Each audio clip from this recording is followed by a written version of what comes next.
गांव में दो मशहूर ठग रहते थे जिनका नाम राजू और लालू।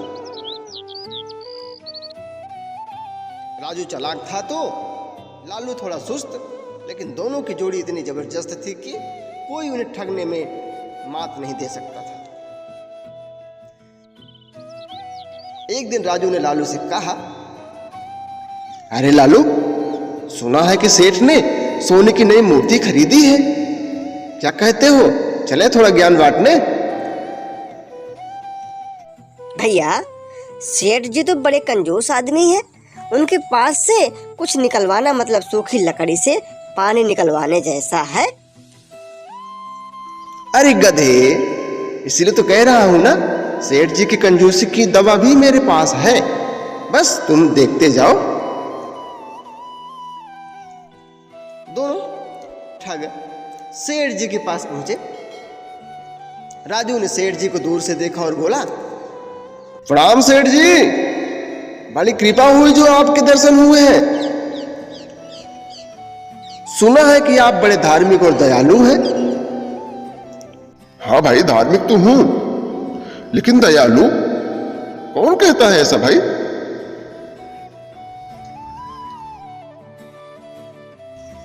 अरे पूरे गांव में आपकी चर्चा है, कहते हैं कि आप गरीबों और साधुओं की बहुत मदद करते हैं। और देखिए, हम साधु नहीं लेकिन गरीब जरूर हैं। हाँ सेठ जी, बिल्कुल सही कहा राजू ने।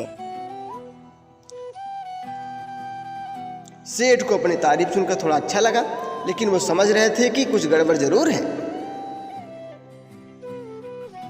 तुम्हें क्या चाहिए? सुना है कि आपने सोने की एक नई मूर्ति मंगवाई है, हम तो बस उसे देखना चाहते हैं। सुना है कि जो उसे देख ले उसका भाग बदल जाता है। हाँ, मूर्ति तो आई है भाई, लेकिन उसका दर्शन करने के लिए भला क्यों मैं किसी को बुलाऊं? हम तो वो हैं जो देखे बिना ही देख लेते हैं, हमें मूर्ति देखने की जरूरत नहीं है, बस आपने हमें दर्शन करा दिए, अब हमारे लिए पर्याप्त है। सेठ जी हैरान होकर बोले, कैसी बात हुई भाई, देखे बिना कैसे देख लिया, ये कैसे हो सकता है? आपकी महानता ने हमें दर्शन करा दिए सेठ जी। वैसे अगर आप खुद मूर्ति को वर्णन कर दें तो हम उसकी शक्ति को और भी बेहतर महसूस कर पाएंगे। सेठ जी को राजू की चापलूसी भा गई। उन्होंने बड़े गर्व से मूर्ति का वर्णन शुरू कर दिया। सोने की मूर्ति कैसे दिखती है, कितनी कीमती है, और सारी विशेषता बताते हुए बोले, मूर्ति तो इतनी अद्भुत है कि उसकी चमक से अंधे को भी रोशनी मिल जाए।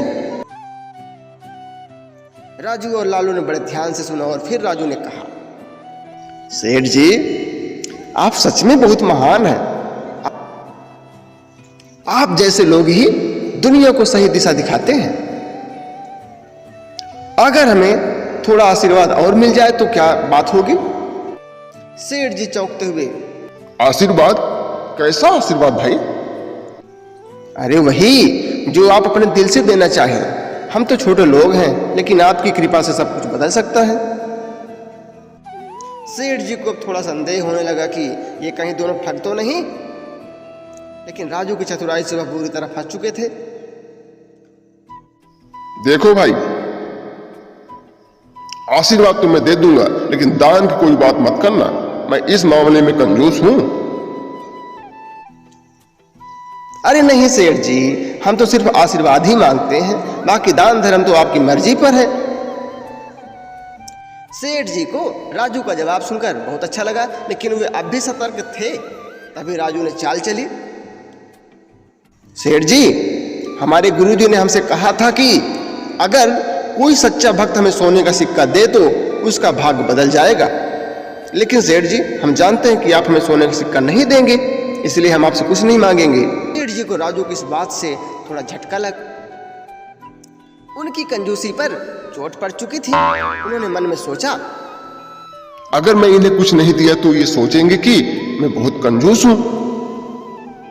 अरे नहीं भाई, ऐसा नहीं है, ये लो एक सोने का सिक्का, लेकिन हाँ याद रखना, ये सिर्फ आशीर्वाद के लिए है।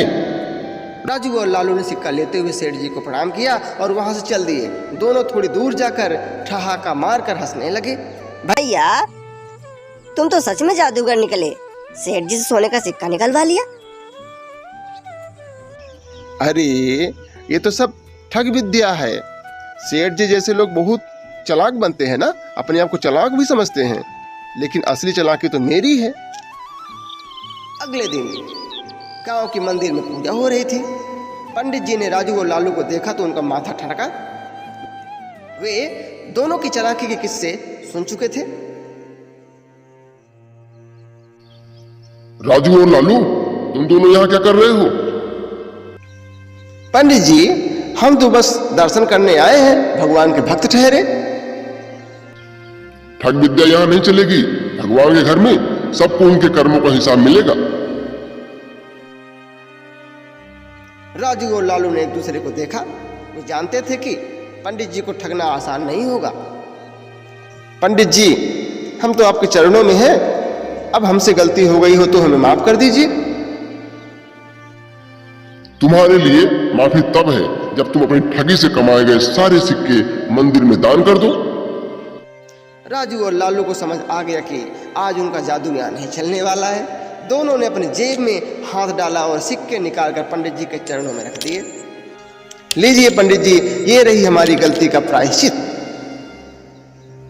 पंडित जी मुस्कुराते हुए बोले, चलो, आज तो तुम्हारी बुद्धि सही दिशा में चली। अब जाओ, सच का रास्ता अपनाओ। राजू और लालू ने सिर झुकाया और वहां से निकल पड़े। गांव के बाहर जाकर लालू ने कहा, भैया आज से तो पंडित जी ने हमारी ठगी की दुकान ही बंद करवा दी। राजू हंसते हुए बोला, अरे पगले, दुकान बंद नहीं हुई, अभी तो थोड़ी देर के लिए स्थगित कर दिए हैं। अब देखना अगली बार हम किसको ठगते हैं। दोनों हंसते हुए आगे बढ़ गए, नई ठगी की योजना बनाते हुए। तो दोस्तों, कहानी यहीं पे हमारी समाप्त होती है। कहानी कैसी लगी, अपना विचार हमारे कमेंट बॉक्स में जरूर सेंड करें। धन्यवाद। जय हिंद।